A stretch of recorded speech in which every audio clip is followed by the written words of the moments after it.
Assalamualaikum warahmatullahi wabarakatuh. Di sini, saya akan menjelaskan macam-macam sistem penyimpanan arsip dan saya akan fokus membahas materi arsip sistem subjek. Sebelumnya, perkenalkan nama saya Fiskarina dengan NIM 22802244044 dari Prodi Pendidikan Administrasi Perkantoran kelas A, mata kuliah media pembelajaran dengan dosen mengampu Bapak Dr. Sutirman SPD MPD dan Bapak Wahyu Hidayat SPD MM. Pada pemaparan materi kali ini, saya akan menjelaskan 6 pokok pembahasan yang nantinya akan saya jelaskan. Yang pertama, pengertian penyimpanan arsip sistem subjek. Yang kedua, kelebihan dan kekurangan arsip sistem subjek. Yang ketiga, pola klasifikasi arsip sistem subjek. Yang keempat, penyusunan klasifikasi arsip sistem subjek. Yang kelima, pelengkapan arsip sistem subjek. Dan yang keenam, prosedur penyimpanan arsip sistem subjek. Pengertian penyimpanan arsip sistem subjek. Sistem penyimpanan arsip merupakan proses pengaturan dan penyimpanan arsip secara sistematis supaya arsip tersebut mudah dan cepat dicari ketika dibutuhkan. Sistem subjek atau disebut dengan sistem masalah adalah suatu sistem penyimpanan dan penemuan kembali arsip yang disusun berdasarkan nama subjek atau jenis masalah dari suatu surat. Dengan kata lain, merupakan suatu sistem penyimpanan dokumen berdasarkan isi atau kepentingan dokumen. Pengelolaan arsip pribadi dapat juga menggunakan sistem masalah, contohnya seperti arsip akte kelahiran, arsip rekening listrik, arsip rekening telepon, arsip ijazah, dan lain-lain. Adapun tujuan penyimpanan sistem subjek antara lain yang pertama, istilah yang digunakan untuk pengelompokan dokumen dibuat tetap dan seragam. Yang kedua, arsip yang bersubjek sama ditempatkan di lokasi yang sama dan arsip yang saling berkaitan ditempatkan berdekatan. Yang ketiga, secara mudah, cepat, dan tempat ditentukan kembali dan dikembalikan ke tempat semula. Kelebihan dan kekurangan penyimpanan arsip sistem subjek. Yang pertama ada kelebihan penyimpanan arsip sistem subjek, diantaranya hemat waktu dalam pencarian dokumen karena hal yang berhubungan permasalahan ada dalam satu tempat penyimpanan. Subjek dokumen dapat dengan mudah diperluas dengan menyisipkan subjek baru atau menambahkan subjek ke subjek utama. Yang kedua, ada kekurangan penyimpanan arsip sistem subjek, diantaranya sulit melakukan klasifikasi, tidak efektif tanpa membatasi istilah yang digunakan, kurang cocok untuk beberapa jenis surat, memerlukan petunjuk silang yang memadai untuk menyatukan berbagai subjek dan informasi yang terkait, dan yang terakhir, sering terjadi penggunaan nama orang untuk daftar subjek sehingga sulit menemukan arsip. Selanjutnya ada pola klasifikasi arsip sistem subjek. Tingkatan dalam menyusun daftar klasifikasi subjek atau disusun berjenjang. Tingkat 1, masalah utama atau masalah yang paling luas. Tingkat 2, submasalah atau masalah yang lebih kecil dari masalah utama. Tingkat 3, sub-submasalah atau masalah yang lebih kecil dari submasalah. Contohnya seperti kepegawaian, itu merupakan masalah utama, cuti sebagai submasalah, cuti melahirkan, cuti sakit, cuti tahunan, itu sub-sub masalah. Penempatan arsip menurut daftar klasifikasi subjek. Di sini udah ada gambar filing kabinet yang teman-teman. Jadi yang pertama ini ada kepegawaian, keuangan, dan pemasaran. Dan kepegawaian ini sebagai kode laci, ada kode hanging folder, surat-surat, dan kode quit. Untuk materi selanjutnya ada perlengkapan arsip sistem subjek. Yang pertama ada rak arsip. Rak arsip merupakan tempat penyimpanan arsip yang disusun secara lateral. Arsip-arsip yang akan disimpan di rak terlebih dahulu dimasukkan ke dalam ordner atau kotak arsip. Ordner atau kotak arsip ditempatkan di rak arsip sehingga tampak punggung dari ordner atau kotak arsip yang berguna untuk menempatkan label atau judul dari arsip yang ada di dalamnya. Rak arsip terbuat dari besi maupun kayu. Jika penyimpanan arsip dilakukan menggunakan rak, maka dianjurkan untuk menggunakan rak logam. ukuran antara rak yang terbawah dengan lantai sekitar 6 inci untuk memudahkan membersihkan lantai di bawah rak. Kebersihan lantai perlu dijaga untuk memberikan pengaruh positif bagi upaya pemeliharaan arsip.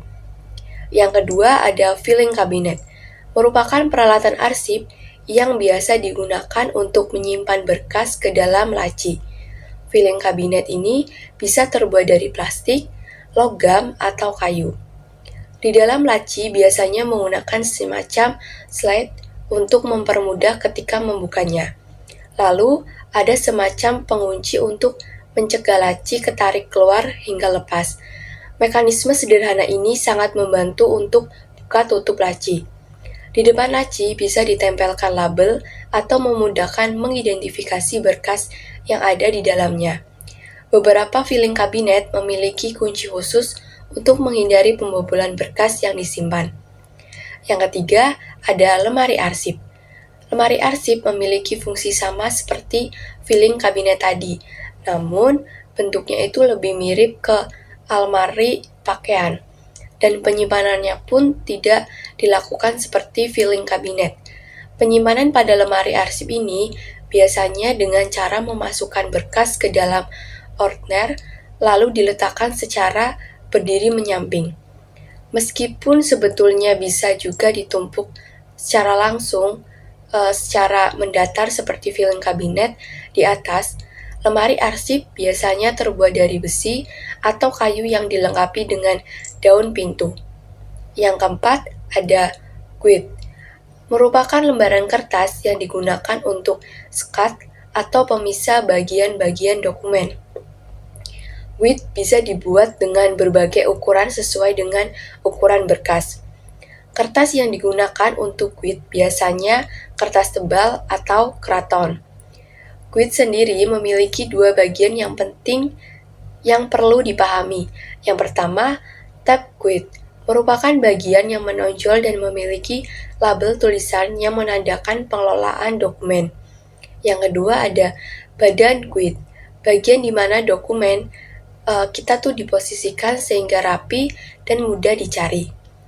Guide digunakan pada depan tumpukan dokumen yang berada di filing kabinet, atau jika menggunakan ordner, kita bisa menyisipkannya di antara ordner sehingga pengelompokan mudah dicari. Guide tersendiri dalam berbagai ukuran A4 atau folio dan bisa dibuat custom sesuai dengan kebutuhan dan besarnya dokumen yang dimiliki. Yang kelima ada ordner. Ini seperti map folder, yakni merupakan penyimpanan berbagai surat dan dokumen. Namun, kapasitasnya itu lebih besar dan di dalamnya itu terdapat ring binder untuk menjepit berkas-berkas. Untuk itu, sebelum menaruh berkas ke dalam ordner, perlu melubanginya menggunakan perforator. Alat ini terbuat dari materi yang tebal dan cukup kuat untuk diletakkan secara lateral. Yang keenam ada map arsip atau map folder. Ini digunakan untuk menyimpan surat-surat atau dokumen-dokumen lain yang tidak terlalu banyak. Dapat berkisar dari 1 hingga 50 lemari. Jika menyimpan terlalu banyak berkas di dalamnya, akan sulit untuk ditutup, karena memang fungsinya itu untuk menyimpan sedikit berkas. Map arsip ini bisa dibuat dari kertas dan plastik. Terdapat beberapa jenis yakni stop map folio, hanging folder. Dan yang terakhir, yang ketujuh, ada kartu indeks. Kartu indeks yang berisi identitas suatu arsip atau warkat yang disimpan, gunanya itu sebagai alat bantu untuk menemukan arsip. Kartu indeks dapat dibuat dengan ukuran 12,5 cm kali 7,5 cm. Nah, di sini ada contoh gambar pelengkapan arsip sistem subjek. Gambar pertama ini ada rak arsip, gambar yang kedua ada filing cabinet, dan yang ketiga ada lemari arsip, yang keempat ini guide, yang kelima ada ordner, Yang keenam ada map arsip, dan yang ketujuh ada kartu indeks. Selanjutnya ada prosedur penyimpanan arsip sistem subjek. Langkah-langkah menyimpan arsip sistem subjek pada dasarnya sama dengan sistem-sistem yang lain, yaitu sebagai berikut. Yang pertama, memeriksa berkas. Berkas atau surat yang disimpan diperiksa untuk memastikan apakah surat tersebut sudah selesai diproses atau belum, dengan melihat tanda-tanda perintah surat disimpan. Pada saat memeriksa, petugas sekaligus menentukan subjek surat tersebut. Contoh, Bagas akan menyimpan surat dari Ibu Arlina tentang cuti sakit. Berarti surat tersebut subjeknya adalah cuti sakit. Yang kedua, mengindeks. Mengindeks dalam sistem subjek artinya menentukan permasalahan surat dengan mencocokkan dengan daftar klasifikasi yang sudah dibuat. Yang ketiga, mengkode. Menuliskan kode pada surat tersebut sesuai dengan daftar klasifikasi subjek. Jika daftar klasifikasi subjek menggunakan kode beberapa huruf atau angka, maka kode yang ditulis pada surat adalah kode huruf atau angka tersebut. Tetapi, jika daftar klasifikasi tidak menggunakan kode, maka yang ditulis adalah nama subjeknya. Kode subjek yang ditulis adalah nama atau nomor subjek pada daftar klasifikasi yang tingkatnya paling kecil. Yang keempat, ada menyortir. Surat-surat yang mempunyai kode yang sama dikelompokkan menjadi satu. Apabila surat hanya satu, maka tidak perlu disortir. Yang kelima, menempatkan. Surat-surat ditempatkan sesuai dengan kode surat dan kode tempat penyimpanan.